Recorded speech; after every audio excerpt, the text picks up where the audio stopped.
صدر اور وزیر اعظم سمیت سیاسی قیادت نے یوم سیاہ کے موقع پر کشمیریوں سے اظہار یکجہتی کیا ہے۔ اس موقع پر تحریک آزادی کشمیر کے لیے سفارتی، اخلاقی اور قانونی ذمہ داریاں بھرپور طریقے سے ادا کرنے کا عزم بھی دہرا دیا گیا۔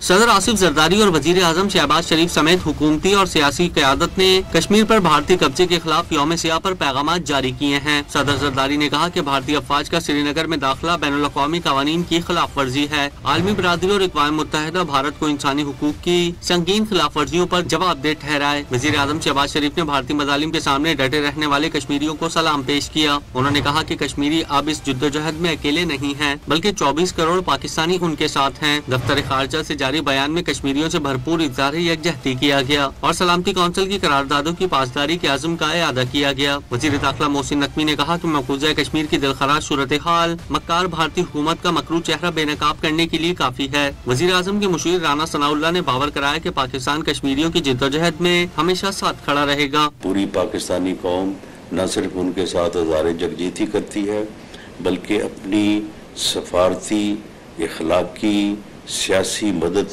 جو ہے وہ ہمیشہ ان کے ساتھ جو ہے وہ جاری رکھی جائے گی اور ہر پاکستانی جو ہے وہ اپنے کشمیری بھائیوں کی آزادی کے لیے، آزادی کے حصول کے لیے ان کے ساتھ ہے۔ وزیر اعلیٰ پنجاب مریم نواز نے باور کرایا کہ مسئلہ کشمیر کسی ایک ملک کا نہیں بلکہ اقوام متحدہ کا مسئلہ بن چکا ہے۔ وزیر اعلیٰ خیبر پختونخوا سہیل آفریدی نے جدوجہد آزادی میں کشمیریوں کے ساتھ کھڑے رہنے کے عزم کو دہرایا۔ چیئرمین پی پی بلاول بھٹو نے 27 اکتوبر کو کشمیر کے بلند حوصلے کی علامت قرار دیتے ہوئے آزادی کی جدوجہد کرنے والوں کو سلام پیش کیا۔ امیر جماعت اسلامی حافظ نعیم نے پاکستان اور کشمیریوں کو لازم و ملزوم قرار دیتے ہوئے امید ظاہر کی کہ کشمیری عوام کی حق خود ارادیت کی جدوجہد ضرور رنگ لائے گی۔